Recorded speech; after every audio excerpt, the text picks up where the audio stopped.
Hello everyone. जब बात होती है इन्वेस्टमेंट की तो हम डाइवर्सिफिकेशन के रूल को फॉलो करते हैं, जो हमें ये कहता है कि सारा का सारा इन्वेस्टेबल फंड सिंगल इंस्ट्रूमेंट लगाने की जगह पर हमें अपने टोटल फंड्स को मल्टीपल इंस्ट्रूमेंट्स के अंदर डिस्ट्रीब्यूट कर देना चाहिए। ऐसे में पहला क्वेश्चन ये निकल कर आता है कि कैसे हम प्रोपोर्शन ऑफ इन्वेस्टमेंट डिसाइड करेंगे। इस तरह की प्रॉब्लम को हम एसेट एलोकेशन डिसीजन कहते हैं और आज मैं फिनालिसिस में बात करने वाला हूं इसी प्रॉब्लम के बारे में।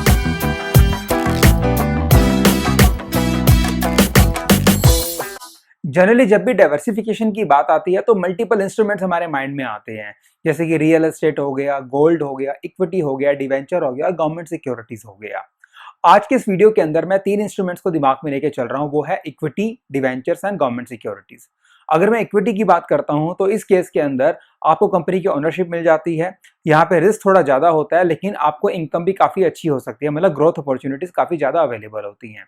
अगर मैं डिवेंचर्स और गवर्नमेंट सिक्योरिटीज की बात करता हूं तो इस केस के अंदर आप अपना पैसा या तो किसी कंपनी को या गवर्नमेंट को लोन के तौर पे देते हैं और उसके बदले में आपको एक फिक्स रेट ऑफ इंटरेस्ट दिया जाता है और एक फिक्स टाइम पीरियड के बाद आपका जो प्रिंसिपल अमाउंट है वो आपको रिफंड कर दिया जाता है।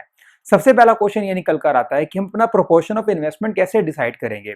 अगर मैं ये कहता हूं कि मेरे पास 100 रुपीज हैं और मैं चाहता हूं कि मैं 40 रुपीज तो इक्विटी में लगा दूं, 20 रुपीज में डिवेंचर्स में लगा दूं और जो मेरा रेजिडुअल फंड है वो गवर्नमेंट सिक्योरिटीज के अंदर लगा दूं, क्या ये प्रोपोर्शन मेरे लिए सही है? और ऐसा भी हो सकता है कि जो दूसरा इन्वेस्टर है उसके लिए डिफरेंट प्रोपोर्शन हो। आज मैं इसी के बारे में बात करूंगा। देखिए, जब भी हम एसेट एलोकेशन के बारे में बात करते हैं तो कई सारी अप्रोचेज हमारे पास अवेलेबल हैं, लेकिन उसमें से सबसे ज्यादा पॉपुलर जो दो अप्रोचेज हैं उसके बारे में हम डिस्कशन करेंगे। जो पहली अप्रोच है उसका नाम है एज बेस्ड अप्रोच। ये बहुत ही सिंपल अप्रोच है और ये उन लोगों के लिए है जिनको इंडियन कैपिटल मार्केट के बारे में बिल्कुल भी नॉलेज नहीं है। इसका रूल बड़ा सिंपल है, जो आपकी एज है आप उसको 100 में से लेस कर दीजिए और जो आपके पास वैल्यू निकल कर आती है उतना परसेंट पैसा तो आप इक्विटी में इन्वेस्ट कीजिए और बाकी का जो पैसा है वो डिवेंचर या गवर्नमेंट सिक्योरिटीज के अंदर आप लेके जाइए। एग्जाम्पल के तौर पे अगर मैं 40 साल का हूं तो मैं 100 में से 40 को लेस कर दूंगा, जो वैल्यू निकल कर आ रही है वो है 60। तो मैं क्या करूंगा, 60% पैसा तो अपना इक्विटी में इन्वेस्ट कर दूंगा और जो बाकी का मेरा 40% है वो डिवेंचर्स है, मैं गवर्नमेंट सिक्योरिटीज में लेके चला जाऊंगा। उसके पीछे का लॉजिक बड़ा सिंपल है। देखिए, जैसे जैसे हमारी एज बढ़ती है वैसे वैसे हमारी रिस्क टेकिंग कैपेसिटी भी क्या हो जाती है, कम होती चली जाती है। तो जितनी कम एज होगी आप उतना ही ज्यादा रिस्की इन्वेस्टमेंट के अंदर अपना पैसा लेकर जाइए। और जैसे मैं थोड़ी देर पहले बता रहा था, जो इक्विटी है वो रिस्की इन्वेस्टमेंट को ही सिंबलाइज करता है। यहाँ पे रिटर्न काफी अच्छी होती है और ग्रोथ अपॉर्चुनिटीज भी काफी ज्यादा अवेलेबल होती हैं। एसेट एलोकेशन के अंदर जो दूसरी अप्रोच अवेलेबल है उसका नाम है risk profile approach. According to this approach एक इन्वेस्टर को तीन कैटेगरीज में डिवाइड किया जाता है, वो है conservative, moderate and aggressive. Conservative investors वो होते हैं जो बिल्कुल भी रिस्क लेना पसंद नहीं करते। अगर आप भी इस कैटेगरी से बिलोंग करते हैं तो आपको गवर्नमेंट सिक्योरिटीज के अंदर अपना पैसा रखना चाहिए। ऐसा मैं आपको इसलिए कह रहा हूं क्योंकि गवर्नमेंट सिक्योरिटीज के अंदर आप अपना पैसा सरकार को लोन के तौर पे देते हो, डिफॉल्ट की पॉसिबिलिटी बहुत कम होती है। बट आपको दिमाग में रखना है, इन्वेस्टमेंट का एक रूल भी है, मोर रिस्क मोर गेन।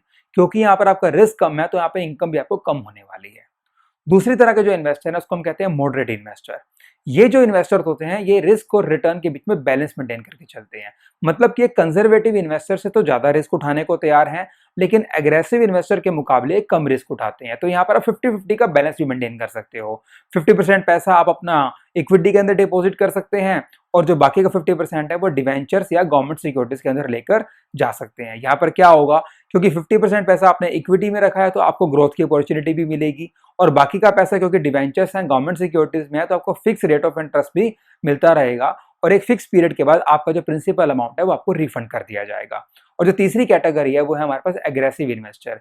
ये वो कैटेगरी है जहां पर इन्वेस्टर बहुत ज्यादा रिस्क लेने को तैयार होता है, बहुत ज्यादा एग्रेसिव होता है। अगर आप भी ऐसी नेचर रखते हैं तो आपको अपना मैक्सिमम जो टोटल इन्वेस्टेबल फंड है वो इक्विटी के अंदर रखना चाहिए। यहाँ पे ग्रोथ अपॉर्चुनिटी ज्यादा रहती है बट यहाँ पे रिस्क भी ज्यादा है। जैसे मैंने कहा, मोर रिस्क मोर गेन। क्योंकि आप ज्यादा रिस्क उठा रहे हैं तो आपको ज्यादा गेन तो मिलेगा, लेकिन यहाँ पर आपके पैसे के खोने की पॉसिबिलिटी भी बहुत ज्यादा हो जाती है।